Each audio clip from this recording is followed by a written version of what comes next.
आणि आता मोठ्या टॉप 9 राजकीय बातम्या बघूयात। कोल्हापुरात भाजपला धक्का, समरजित घाडगे पवार गटात प्रवेश करणार। 3 सप्टेंबरला शरद पवारांच्या उपस्थितीत कागलमध्ये समरजित घाडगे यांचा पक्षप्रवेश।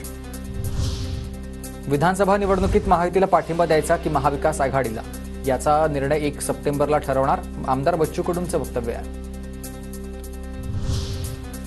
ठाकरेंच्या सीएम पदाच्या भूमिकेवर काँग्रेस नेते नाराज, सध्या सीएम पदाबाबत चर्चा नको आहे, राज्यात महाविकास आघाडी सरकार आणणं महत्त्वाचं, काँग्रेसमध्ये चर्चा, सूत्रांची माहिती। ज्याच्या जास्त जागा त्याचा मुख्यमंत्री हे धोरण नकोय, आघाडीतला प्रत्येक पक्ष एकमेकांची जागा पाडतो, आमचं भाजपसोबतचा हा अनुभव आहे, राऊतांचं वक्तव्य। उद्धव ठाकरेंची मुख्यमंत्री पदासाठी महाविकास आघाडीकडे याचना, आता जसा अमित शहांवर बंद खोलीत मुख्यमंत्री पदाचा शब्द दिल्याचा आरोप लावला तसाच आरोप ते उद्या शरद पवारांवर करतील, बावनकुळेंची टीका।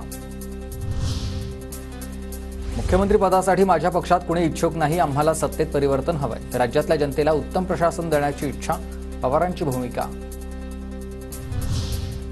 मग या सत्तेत आल्यास हायकमांड ठरवेल त्याप्रमाणे मुख्यमंत्री होईल, मुख्यमंत्री पदावरील प्रश्नावर काँग्रेस प्रदेशाध्यक्ष नाना पटोलेंचं वक्तव्य।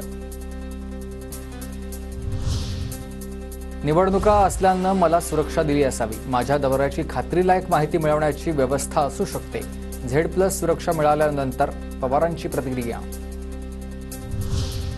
महाराष्ट्राच्या पोलिसांवर गृहमंत्र्यांचा विश्वास नाही म्हणून पवारांना केंद्राची सुरक्षा, राऊतांची प्रतिक्रिया। तर महाराष्ट्र अंशतः अशांत होईल आणि असं पवारांसोबत काही घडू नये म्हणून सुरक्षा पुरवल्याची बावनकुळेंची माहिती।